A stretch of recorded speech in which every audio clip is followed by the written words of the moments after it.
বিসমিল্লাহির রহমানির রহিম। তোমার কাছে আচ্ছন্নকারী বিপদের খবর এসে পৌঁছেছে কি? কিছু চেহারা সেদিন হবে ভীতি কাতর, কঠোর পরিশ্রমরত, ক্লান্ত পরিশ্রান্ত। জ্বলন্ত আগুনে ঝলসে যেতে থাকবে। ফুটন্ত ঝর্ণার পানি তাদেরকে দেয়া হবে পান করার জন্যে। তাদের জন্যে কাঁটাওয়ালা শুকনো ঘাস ছাড়া আর কোনো খাদ্য থাকবে না।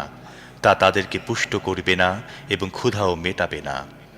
কিছু চেহারা সেদিন আলোকোজ্জ্বল হবে, নিজেদের কর্ম সাফল্যে আনন্দিত হবে, উচ্চ মর্যাদার জান্নাতে অবস্থান করবে, সেখানে কোনো বাজে কথা শুনবে না। সেখানে থাকবে বহমান ঝর্ণাধারা, সেখানে উঁচু আসন থাকবে, পানপাত্র সমূহ থাকবে, সারি সারি বালিশ সাজানো থাকবে এবং উৎকৃষ্ট বিছানা পাতা থাকবে। তাহলে কি এরা উটগুলো দেখছে না কিভাবে তাদেরকে সৃষ্টি করা হয়েছে? আকাশ দেখছে না কিভাবে তাকে উঠানো হয়েছে? পাহাড়গুলো দেখছে না কিভাবে তাদেরকে শক্ত করে বসানো হয়েছে? আর জমিনকে দেখছে না কিভাবে তাকে বিছানো হয়েছে? বেশ, হে নবী, তাহলে তুমি উপদেশ দিয়ে যেতে থাকো।